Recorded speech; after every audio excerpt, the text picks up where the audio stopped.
Hi there. My name is Ellie. This is 25,000 Miracles. This is going to be a great story. I love telling it. I love reliving it because I recorded it. I drove 4 hours to record it, and it touches me so deeply. And I hope that you have some of those same feelings that I had after hearing this story. This is about a lady by the name of Sheila Bradbury. And she tells me at the beginning of our interview, she tells me a bit about her husband. And she says, Carl was handsome, he was kind, he was a hard worker, he was thoughtful, he was unique, and he was very private. And that very private part of him became a problem when they said that Carl had cancer. Now, they find out that he's going to die, and the whole family's worried because they want to know that he has accepted Christ, but he won't talk about it because he won't talk about religion. So Sheila starts praying, and after a time, he says, I'll be baptized. He said, I'm sorry, he was just being stubborn, he doesn't know why, but he wanted to be baptized, and he was. And then he died. Now, Sheila should have felt okay, that he was okay in God's standing then, but she didn't. She was still worrying.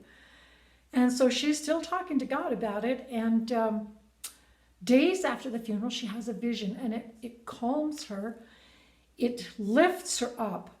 And I want to tell you, I want her to tell you this vision. So I have it here for you to hear. She says it was a beautiful technical vision.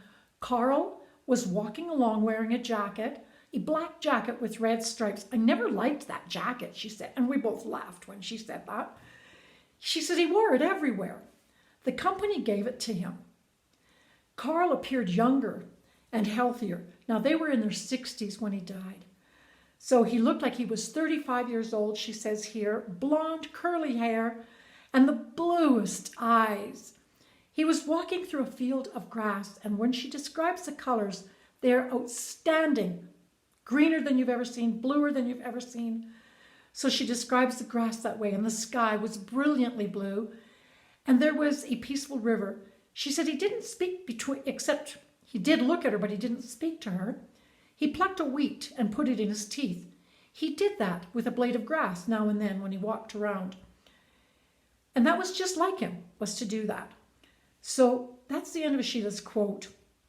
And she had another vision, and that lifted her up, but she was still a little worried. She had a third vision. That was it. She was okay. Because the third vision was the daughter, Margaret, that had this vision. And she's telling her mother about it, and it's the same as her mother's. And Margaret says, oh, Margaret lives 3 hours north of where her mother does. And so she describes the green as the greenest green, the blue as the bluest blue. And Daddy was walking along, and he had that jacket on from work, Mom. And she's telling her all this, and she says, and Daddy picked up a blade of grass and put it in his mouth like he used to do. And well, that was it. Sheila said, when did it happen? And she told her, the daughter told her the day and the time, and Sheila said, oh my gosh. She said it was all at the same time. God planned it that I would know for sure. So she was happy, and I'm happy that you joined me. And please join me again on 25,000 Miracles. Bye-bye.